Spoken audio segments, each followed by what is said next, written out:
Hoje vamos conversar sobre vídeo errado? Logaritmo, só próximo vídeo. Olá! Hoje vamos conversar sobre crescimentos exponenciais. Um crescimento exponencial é um tipo particular de variação, porque quanto maior algo, mais ele cresce. Ou quanto menor algo, mais ela diminui. Ou seja, o crescimento de algo é proporcional ao seu valor atual em determinado momento do tempo. Deu para entender? Não? Então fica até o final do vídeo que você irá entender melhor. Seja bem-vinda, seja bem-vindo à matemática além dos números.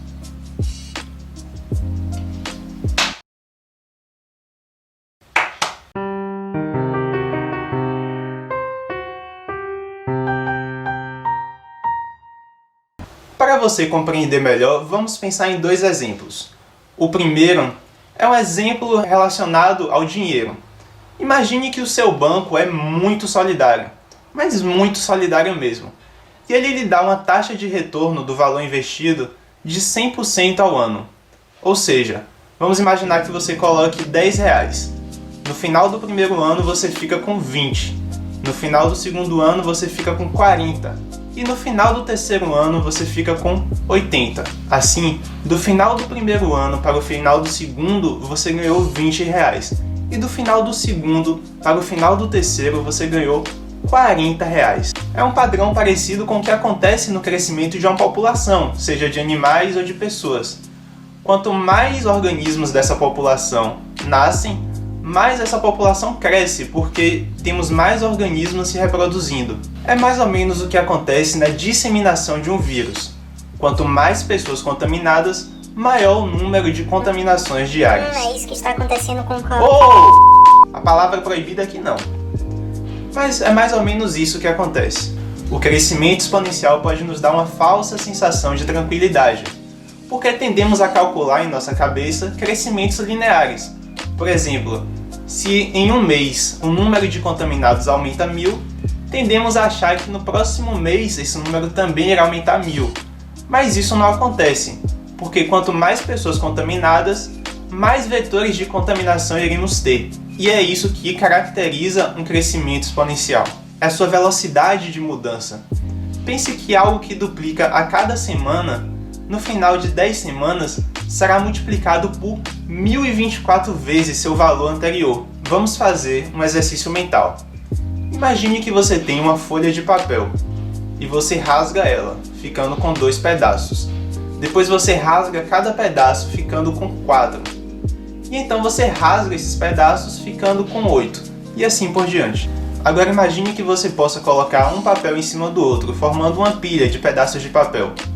A cada 100 pedaços, essa torre faça uma altura de 1 centímetro. Se você rasgar 30 vezes esse papel, qual será a altura dessa pilha? Pause o vídeo e tente descobrir. Note que a quantidade de pedaços de papel está duplicando a cada vez que rasgamos esses pedaços. Então, se tivéssemos que fazer uma função para esse problema, seria que o nosso papel inicial, que é 1, está sendo multiplicado por 2, por 2, por 2, pela quantidade de vezes que vamos rasgar esse papel. Então seria 2 elevado a x, que é a quantidade de vezes. No caso, rasgamos o papel 30 vezes. Então nosso número de pedaços será 2 elevado a 30. E então dividimos 2 elevado a 30 por 100, porque a cada 100 pedaços temos 1 centímetro. E vamos ter a quantidade de centímetros de altura da nossa torre. Teremos como resultado, pode pegar sua calculadora, cerca de 11 milhões de centímetros, ou também 107 quilômetros. 107 quilômetros não é uma distância tão longe assim, mas olha que incrível. Se eu rasgar mais 12 vezes apenas, eu rasguei 30 vezes a gente formou 107 quilômetros, mas se eu rasgar apenas mais 12, vamos ter a distância daqui, desse ponto onde eu estou, para a Lua. Se você subir na nossa torre de papel e ir rasgando e colocando embaixo de você, você vai para a Lua. Não tente fazer isso em casa. E se rasgarmos mais uma vez, voltamos para a Terra. Esse é o poder do crescimento exponencial. Vamos reutilizar nosso papel mental para outro experimento. A natureza agradece. Dessa vez, ao invés de rasgar, vamos dobrar o papel ao meio. Assim, temos que da primeira vez que dobramos, a área dele vai ser metade da que estava antes. Dobramos mais uma vez ao meio, vai ser 1/4 da que estava antes. E mais uma vez, 1/8. Agora eu quero que você entenda a relação da área com a quantidade de vezes que vamos dobrando o papel, como ela vai diminuindo. Perceba que a cada vez que dobramos o papel, estamos dividindo a área por 2, que é o mesmo que multiplicar por 1/2.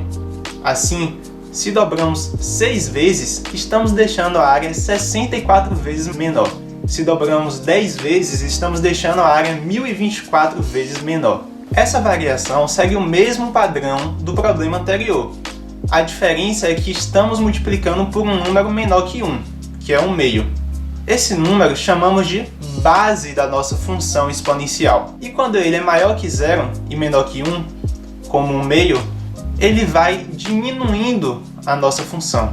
Por isso que nesse caso que estamos multiplicando por 1/2, 1/2, 1/2, estamos decrescendo a nossa área do papel.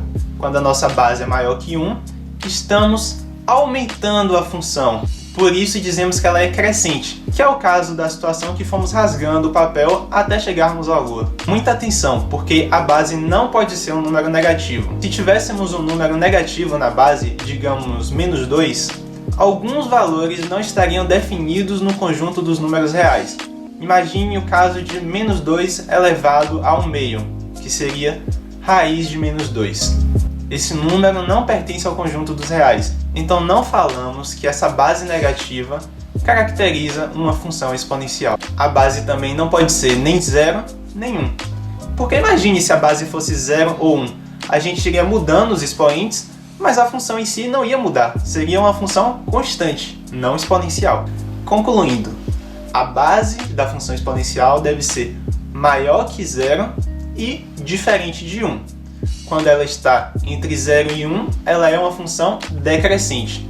Quando ela é maior que 1, ela é uma função crescente. Agora eu quero deixar um problema para você refletir para o nosso próximo vídeo. Vamos voltar para a situação em que rasgamos o papel. Quantas vezes teríamos que rasgar o nosso papel para que a pilha dele tivesse a altura do Empire State? Espero que depois desse vídeo você tenha ganhado uma noção intuitiva do que são crescimentos exponenciais, ou decrescimentos, como você viu aqui. Se tiver alguma dúvida ou alguma questão, traga nos comentários que vamos conversar a respeito.